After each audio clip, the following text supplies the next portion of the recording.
Metro Detroit, great to have you. And I hate everything we're about to talk about. I need to know what your concern level is for the Lions. The loss Sunday was bad. We talked about it for damn near 4 hours yesterday.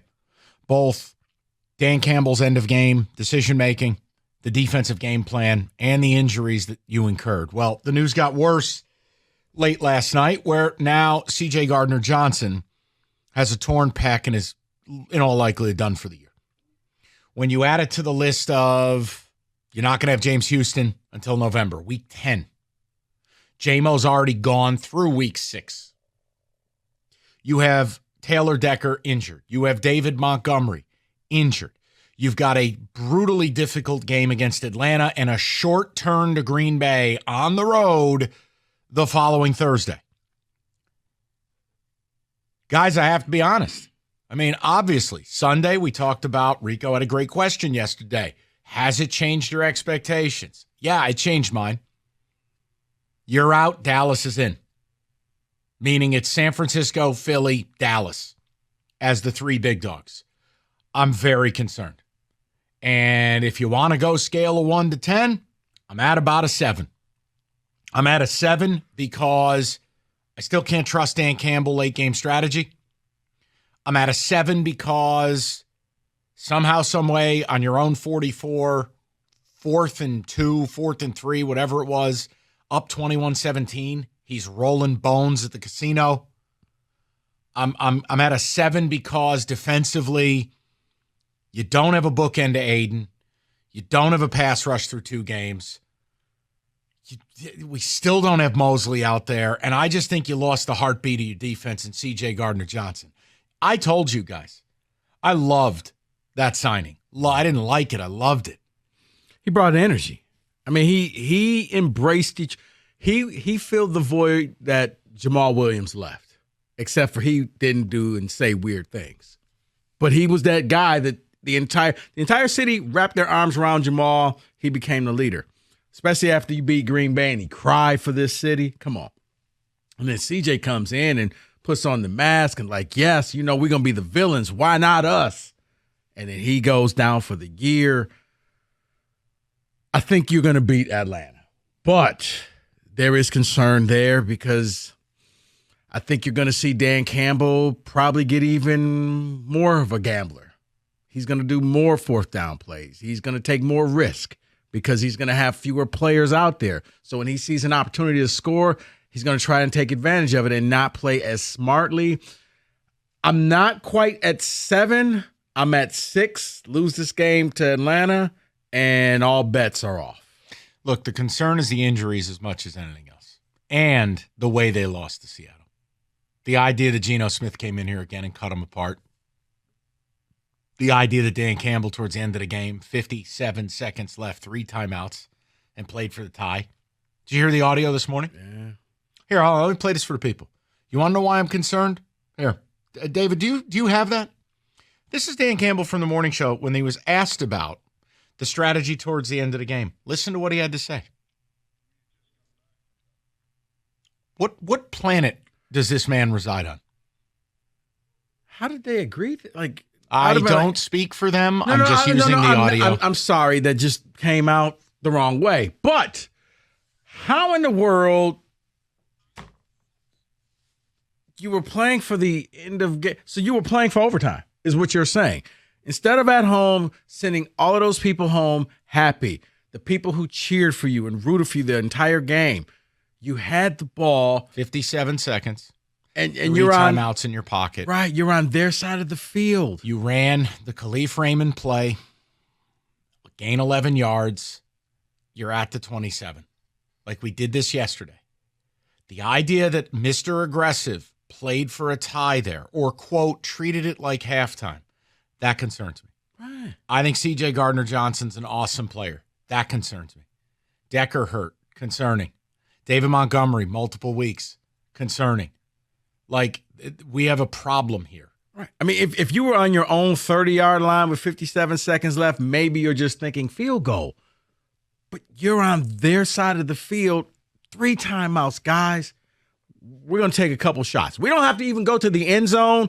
we got enough that we can hit some chunk plays, get this to around the 8-yard line, set up something, hit Raymond for a touchdown, walk off winner. We all go home happy. But you do not sit here and start thinking about overtime, especially in the NFL, where if you lose the coin toss, you may not see the ball, which what happened. Look, I just thought he would have learned. And it's clear he hasn't learned. And even if you accept all of the gambling man routine during the game, fine. Then you can't accept what they did with 57 seconds and 3 timeouts. You can't. So that's a big concern to me.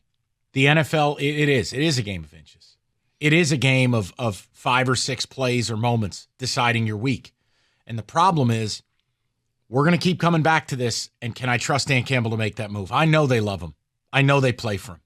I've accepted that he's going to do things a different way than I would do it. That's fine.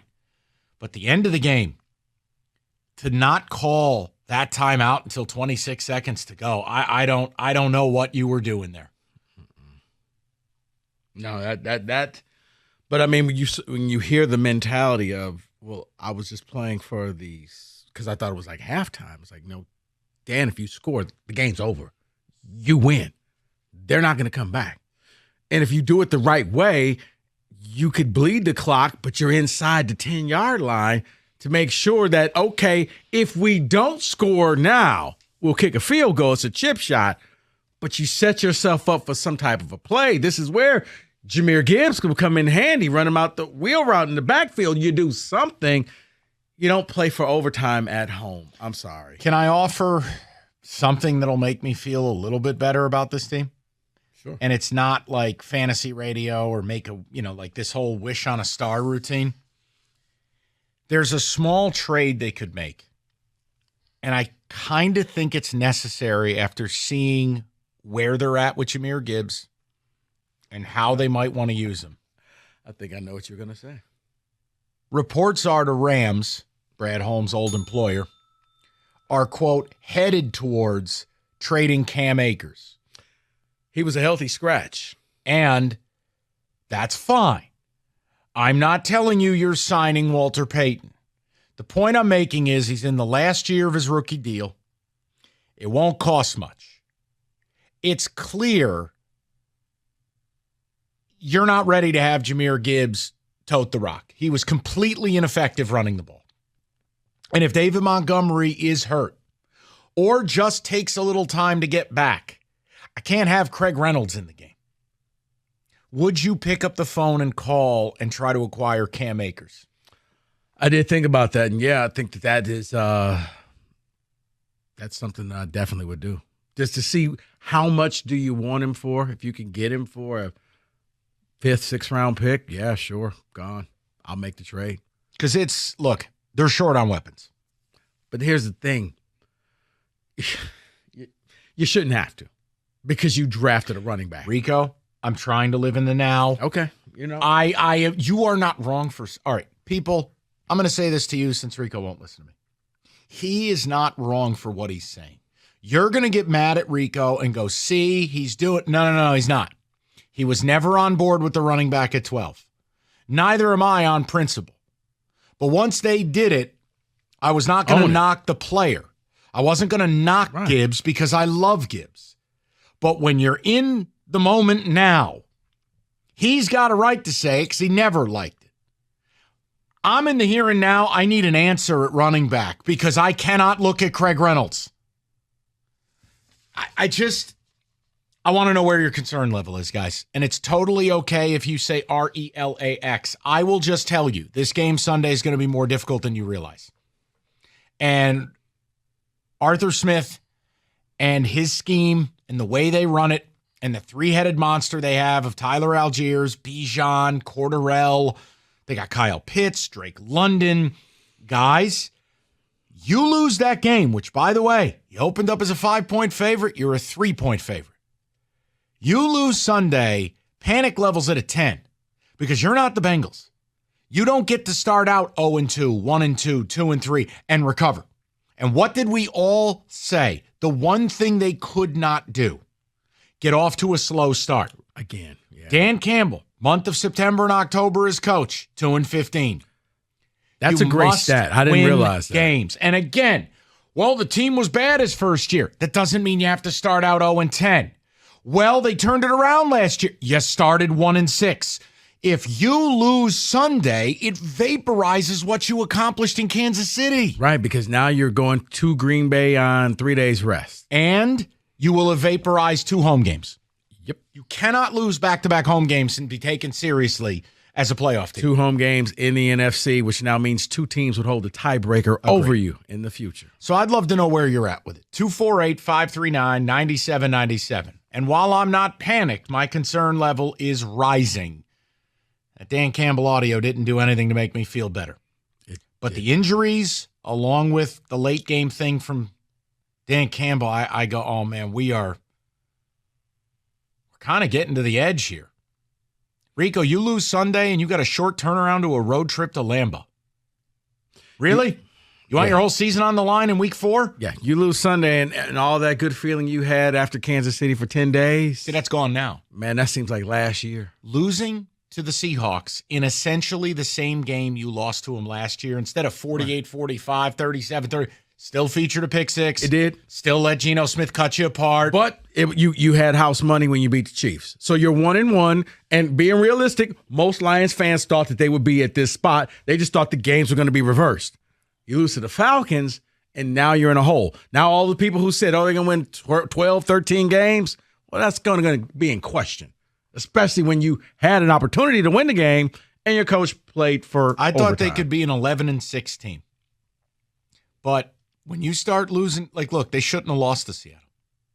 See, I don't play the game of, well, I'll just trade it out. No.